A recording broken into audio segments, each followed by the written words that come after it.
invitation from your side, Freddy, and I'm always happy to come here and to have a talk that will here be entitled "From an Observatory Approach to Modeling and Optimization Paradigms for Socio-Technical Approach for Energy Transition." So I'm Frédéric Wurtz, senior researcher, and I associate to this talk Benoît Delinchon, who is professor at Grenoble National Institute of Polytechnique. Okay, so this will be the story. So compared to the title, I will inverse the talk. I will remember, but I will go fast, the need of energy transition. I will remember the point of view we have in our research. It's building on district as key pillars for an energy transition to go toward sensibility.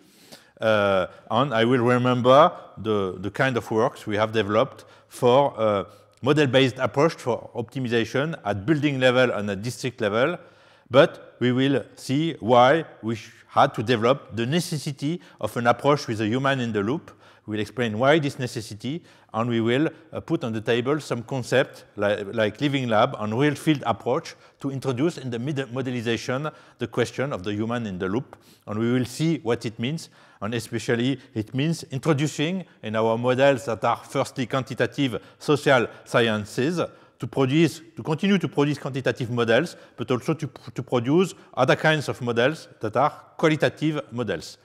And we will focus on what it means at the end. At the end, we have also, for developing this human-in-the-loop approach,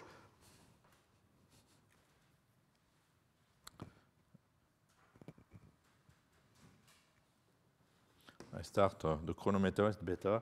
We have also to introduce a data-driven approach to collect data on the field.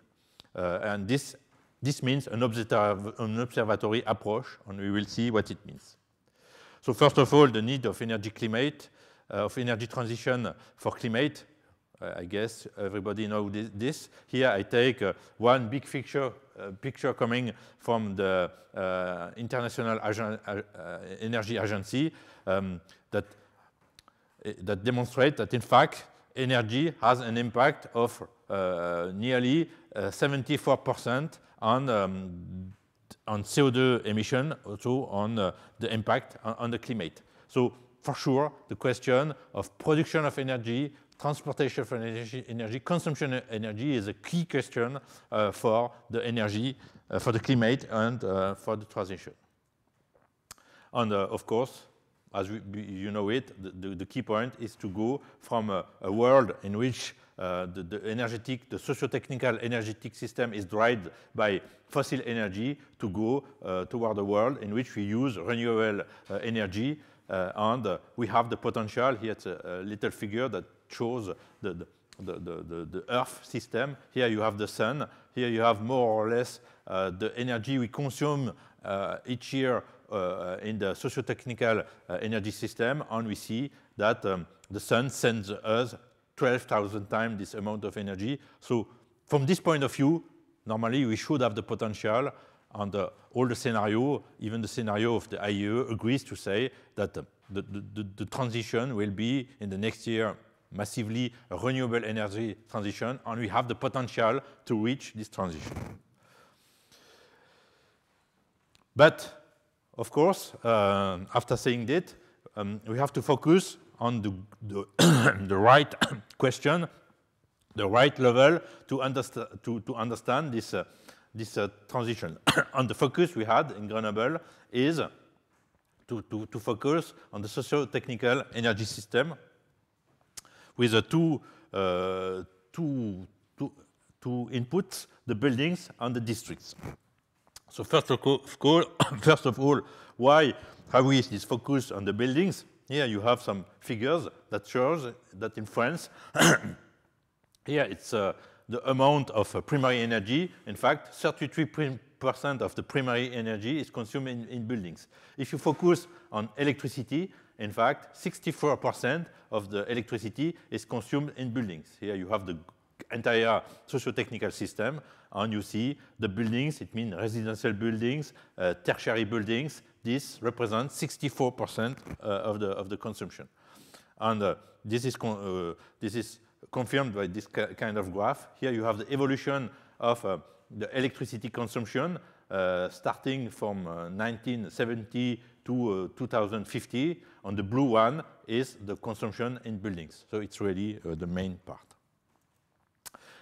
This is true for France, which is a mild climate. But if you have a look to other climate, typically I was 1 year in Brazil, so I know very well this country. And here you have the consumption in Brazil. And here again, you see that the buildings, residential buildings, commercial buildings, public buildings represent, again, more or less half of the energy consumption, the electrical energy consumption.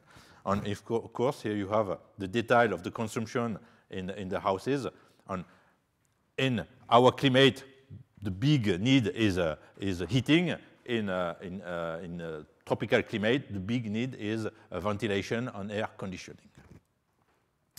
And what is interesting in buildings is that buildings are big volumes, big surface, so they offer the possibility to catch their own energy, and for a significant amount of buildings, it is possible that these buildings produce over the year more energy than the needs of those buildings. So the energy positive buildings is a concept that could be implemented. On the other side, another key pillar of the energy transition is the district level. Here again, I give you a reference of the International Energy Agency that explains that urban areas account for about 64% of the global primary energy use. And those districts could also be contributors for producing energy with wind turbines, photovoltaic panels. And with a new paradigm of decentralized renewable energies. And for this, we have to address new challenges and solutions for the new energy sources. We have to have a look to the question of intermittence of this kind of energy, the fact that this will be distributed, and that we have the emergence of new actors in this sector of the energy. Historically, energy was a question of big actors that deploy big networks with big centralized production units. Now, this question of energy will also be decentralized with local actors and local distribution of energy production system. And this, of course, is in the same time an opportunity, but also a source of complexity, because for sure, the energy production system, the socio-technical energy production system, will be more complex with more decentralization and more stakeholders. This is only to say that besides the question of electricity, you have also the question of heat, especially in our climate, and you have the question, especially at district level, of the recovery of waste heat. You will have typically industrial units, data centers, units that will consume a high amount of electricity, that produce a high amount of heat, and for the moment, this heat is lost in rivers, is lost in evacuation systems, whereas this energy could be reused for making the heating at district level. So linked, this put on the table the question of interconnection of electric networks with heat networks. And you have also this question of flexibility. We should study the question of having a correspondence between the production of energy and the demand that should be flexible in order to consume energy when energy is available. Typically, if you look at the question of sun or of wind, we have to have an evolution of the demand to maximize the consumption when the energy is available. And to address this question, we have developed a model-based approach, firstly for optimization at buildings level. So for this, we have developed and implemented the question, the concept of a smart building. What is a smart building? It's a building in which you have a lot of consumption system. You have local production system like PV panels. You have a connection with networks, electrical networks and thermal networks. You have an introduction of algorithms, models, measures. You have, of course, the users that use the building, and you can have distributed intelligence. So in my lab, and previously to the Observatory for Energy Transition, we have had a lot of work on modelization work looking at this concept and at this level. This has produced modelization tools, optimization tools using I will have a slide on this, optimization paradigm, like mixed integer linear programming approaches. And we have developed tools in which you can describe the energetic system of buildings. You put on the table a model for the PV panels, a model for the consumption, a model for the systems, like the heating systems or the air conditioning system. On those tools, by using prediction of weather, by using prediction of the prices, allows to make a dynamic control of the building. Here you have the input data, which are the external temperature. Here you have the constraints. Typically, you want to maintain in the building a given level of CO2 for the quality of air. You want to maintain a given temperature for the comfort of the user, and the system determines what could be the optimal control of the heating system and the air conditioning system to respect those constraints and to reach some objective, which could be economic, minimize the cost, or environmental, minimize the CO2 impact.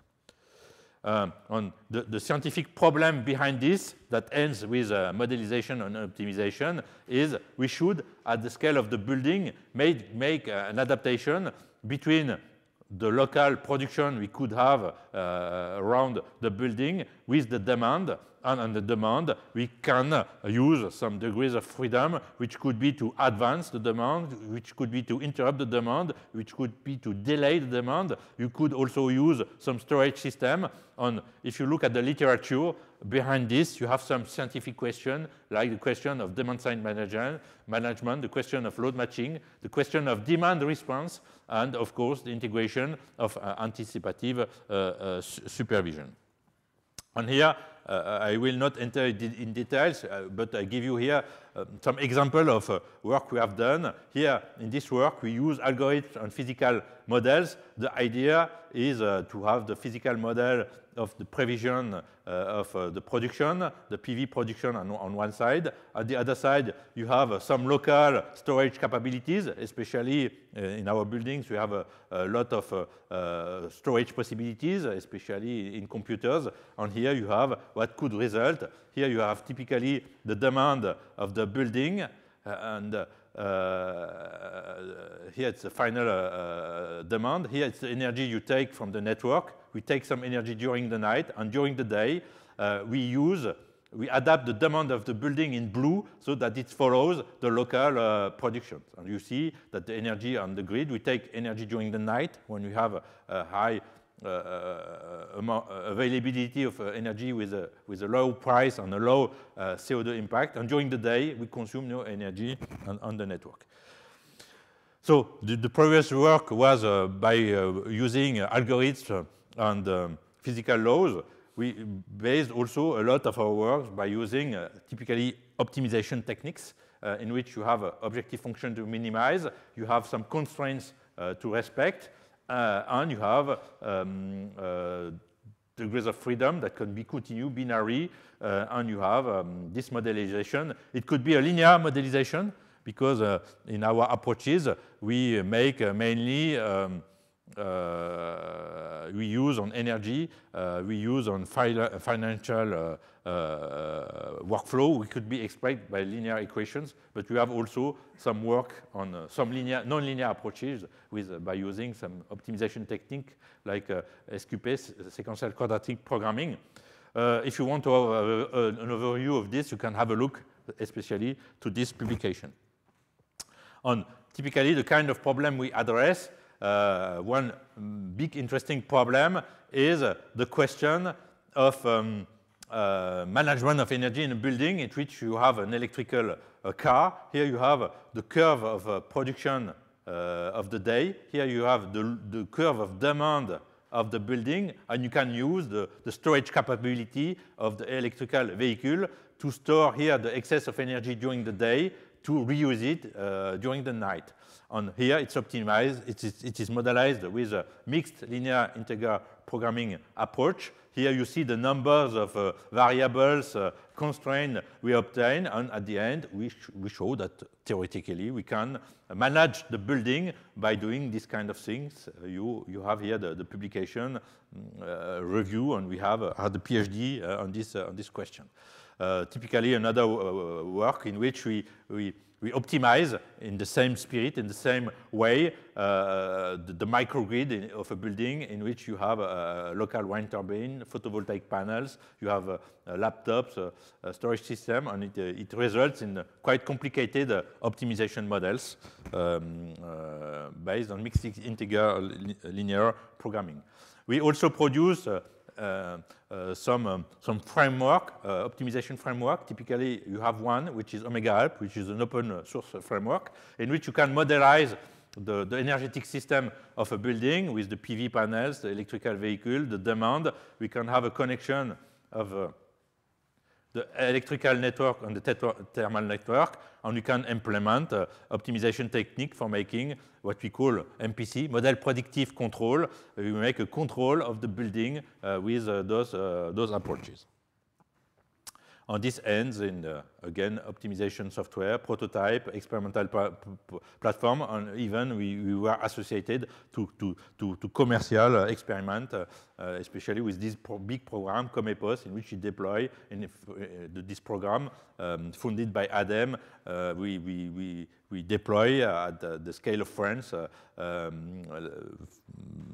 20 buildings that were energy positive and that uses those kind of techniques. And we have some thing equivalent at district level. And typically, this could be illustrated by this problem that we have, that you can typically have at district level. Here it's the example of the LNCMI. So LNCMI is a research facility implemented at Grenoble. In fact, it's a place in which you produce the highest magnetic fields of the world. Typically, it's such kind of devices, and here at the center of the devices, you have a magnetic field up to 41, 42 Tesla. It's the same kind of fields you have when you make an IRM, but an IRM is 6, 7 Tesla. Here it's 42 Tesla, and this needs a high amount of energy. Typically, to produce those fields, for the story, you can find videos. If you produce those fields, and if you put inside the frog levitates. The magnetic field is so high that typically you can make levitate frogs. So the purpose is not to make levitate frogs, it's to make high physics experimental science. But to make this, the consumption is 30 megawatt of electricity, 30 megawatt of electricity. It's a peak power of 5,000, 6,000 dwellings, only to make a physical experiments. And at the end, this electrical energy ends in heat, and this heat represents 21 gigawatt hour per year. So it's exactly the energy we need to heat all the district. So you see that we could valorize this energy to heat this district, and it's a real interesting living lab of this question of the interaction between electrical network and thermal network at scale level. So we have a lot on this question, and we have produced some mixed linear model in which we modelize all the energetic system connected to the final demand of the district. Here you have the district and is the final demand of energy. And this could be modelized with optimization problem with a high number of variables on constraints. If you want to have a look at this, you can especially have a look to this PhD work in which we detail the modelization on how the mix of all the energy has been modelized. And here, typically, you see the final results. Here, you have the global demand of heat of the district. And here, it's the way, it's the result of the optimization in which we propose how to use the facility so that the maximum of time the facility is used in order to produce heat for the district. And by doing this, we can decrease by 28% the global impact in CO2 of the district. This is other kinds of results we produce. The idea is always the same. We find the optimal planning of the facility to provide for the district the maximum of wasted energy to heat the district. And again, this ends with big optimization problems. Here it's another optimization we have done. Here you have the normal use of the facility. In red you have the demand of heat of the district. And we made an optimization, and we propose to the facility a new planification so that the heat produced by the facility can make a substitution maximized of the heat of the district. But with all those mathematical approach, one of the conclusion is there is a necessity of humans in the loops.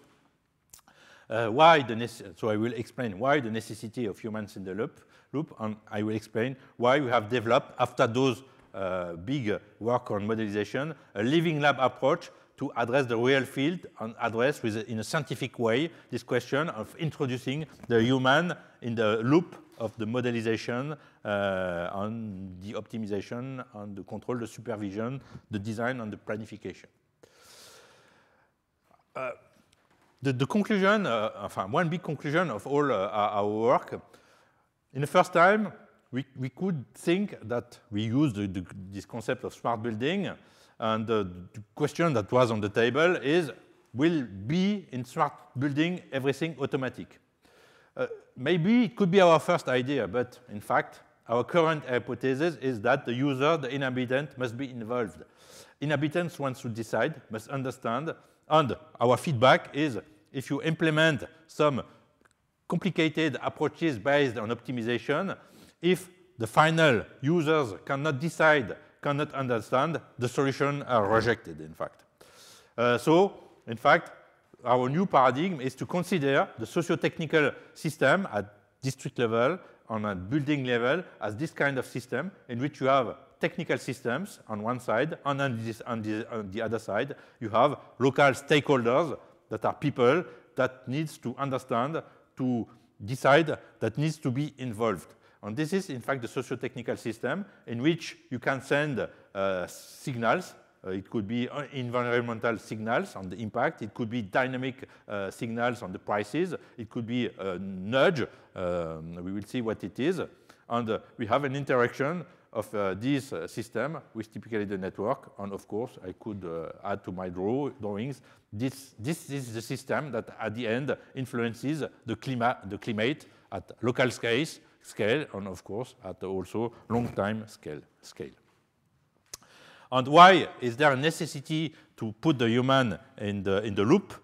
Here I have some references that shows that especially in new kind of buildings, you can have a factor of 2, 3 depending from users' practices. New buildings are very efficient in energy, and if you those studies the same kind of studies in which you have different inhabitants, different family, and you can have a variation of a factor 2 or 3 in the consumption. It's the same problematic with the electrical vehicle. The electrical vehicle is very efficient from the point of view of energy, and that's why at the end, autonomy depends a lot from the behavior of the user. If the users wants to use highway at high speeds, it will decrease very quickly the autonomy. And this is due to the fact that the system is efficient. And so the global performance of the system depends a lot from the behavior of the user. So this is one of conclusions of those studies. The main uncertainty is due to the behavior of the inhabitants, so we have to take this into account. And I give you this reference in which we explain all the story. We start from smart buildings integrated in smart grids, and we use models and optimization. But at the end, if you want to continue this story, we have to take the human in the loop in the approach. So what does it mean to take the human in the loop in the approach? It means especially to take into account and to work with social sciences to, at the end, develop new generation of tools and models that could be quantitative modelization on tools, but we could also develop qualitative modelization. So I will have a focus on these two kinds of modelization that could be produced. First of all, the quantitative modelization. I previously talked about the framework we have developed that use physical models, that use optimization technique. We have developed with social sciences an approach in which we use the work of social sciences.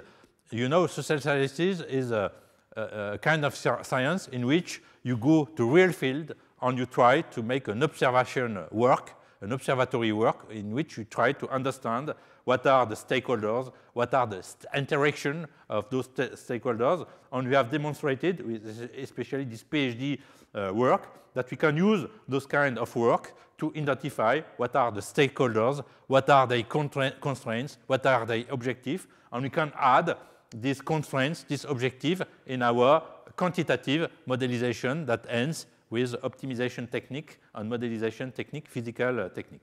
So this is one kind of contribution.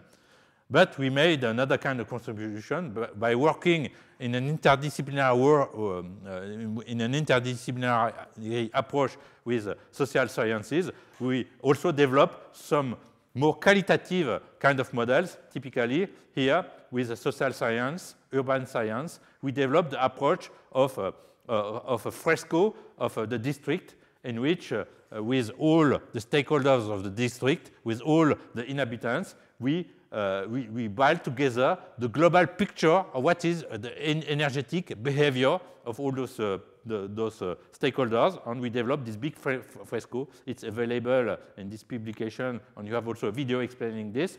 And this is a way to produce qualitative modelization in which the local stakeholders are involved to understand and to appropriate what is the socio-technical energetic system in which they are involved. What are the inputs? What are the outputs? What are the impacts? Approach par fresque. It's like the fresco of climate, in fact. And but here, the concept has been implemented, and the idea is to make a fresco of the local socio-technical energetic system. And for me, it's very interesting. It's a way of making qualitative modelization, in fact, that is able to involve the stakeholders, all the stakeholders, even the stakeholders that are not expert of quantitative modelizations. And this ends.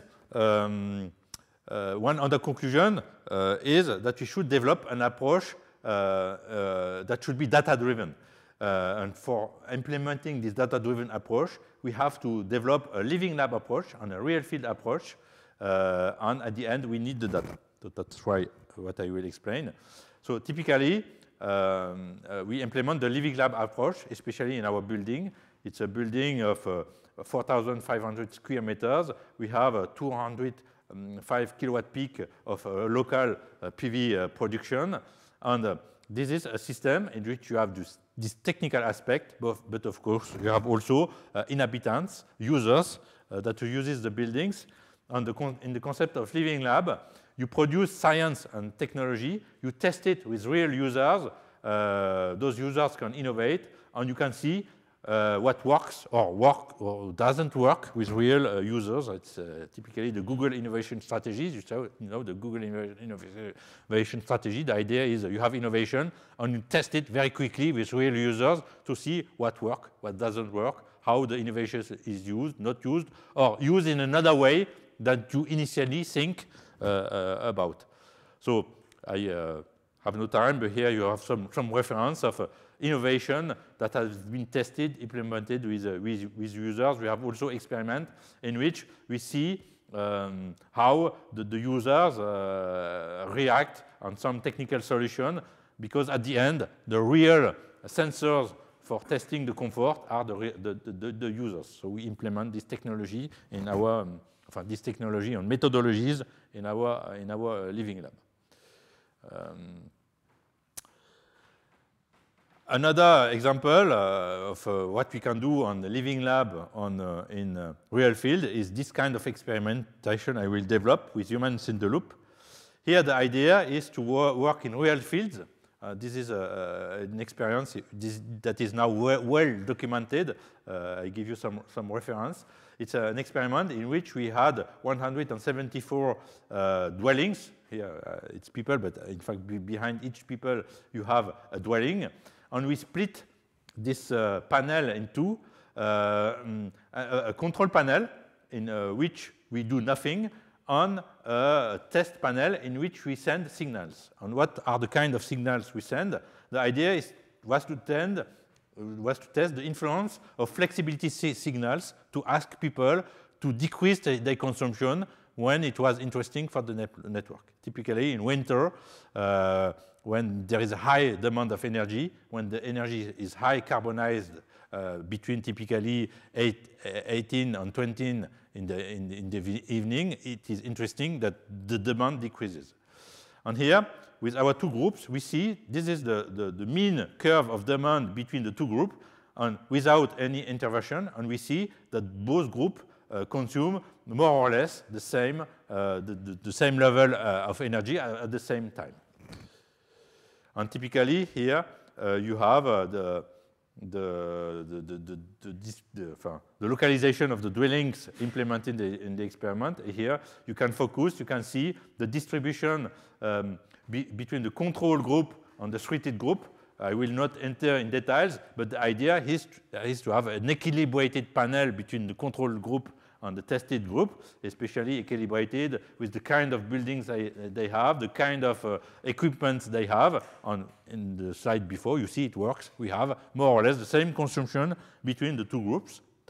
And after that, we send to people alert signals. Typically, it could be signals to displace the demand of electricity when the PV is producing energy, or it could be, in winter, signals to reduce the consumption when the energy in the network is less available or high carbonized. And for this, we implement all a process in which the day before the alert, we send signals to the group. The day of the alert, we resend signals to the people by SMS. And between 6 hours and 8 hours, we see if there is an impact or not on the consumption of the dwellings. Here, typically, you have the consumption of one the dwelling. It's the red curve. And here, it's the blue curve is the consumption that the dwellings should have without any signals. And we see that, in fact, there is a displacement of this blue consumption to the red one, and it demonstrates that this participant has participated to the experiment. And typically here you have the global response. I will focus on the orange alert. This is typically the mean curve during an orange alert. It means an alert between 6 p.m. and 8 p.m. And you see that now the consumption is very different between the two groups, and especially between 6 and 8, the red group consumes less than the blue group. So globally, people are responding to the signals. And here we have an extrapolation of what could be the flexibility at a global level. Here you have the figure. And if you extrapolate the result to 29 million of French households, it gives you a flexibility of 8 gigawatts, which is quite a lot. It's more or less 10% of the demand in winter. So it demonstrates that if you involve people and you ask them to be flexible, we could have a response. And what is interesting here is that we implement methodology to test it on real field with real panels. So the conclusion of this is that at the end, we need feedbacks from the field, and we need data, and we need to make experiments with people, with human stakeholders in the loop. So we need the data. That's the point. And that's why you have developed 2 programs. The program was the EcoCESA program. Here you have the reference. It's an interdisciplinary program in which you work on this kind of question. And this program now is over. It ended in 2021. And now we have this new program, which is the OTE, Observatory of Transition for Energy, in which we continue to develop such approach to make experiments with humans in the loop and to produce at the end data that should feed the modelization approaches we have. So typically you can have a focus on what this observatory is. In fact, we have some axes that could be on scientific axes, that could be on behaviors, on the question of short energetic circuits, the question of regulation, the question of access to energy. These are the scientific questions. We have a participatory approach in the sense that we involve panels, people that give us the opportunity to access to the data of consumption. We have also surveys in order to understand what is the behavior, in fact, of those stakeholders. And on the other side, we produce in open science spirit tools, concept, and analysis that should feed the stakeholders of the energy transition, the society, and this should be the final axis. These scientific questions are based on a platform in which we work on the question of observation, of database, of diffusion. We have also the question of recruitment and involvement of stakeholders. It could be dwellings, it could be industries that offers us access to the data. We have also developed some solutions, especially one opportunity we have in France is that we have one big DSO. DSO is the manager of the electrical energetic system.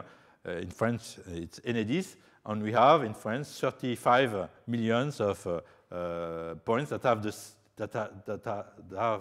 the same smart meter, and we have developed solutions to get the data from those smart meter, of course, with the consentment of the users. People are freely involved and participate to our experiments, and we have developed the techniques to get the data with, again, the participation of people.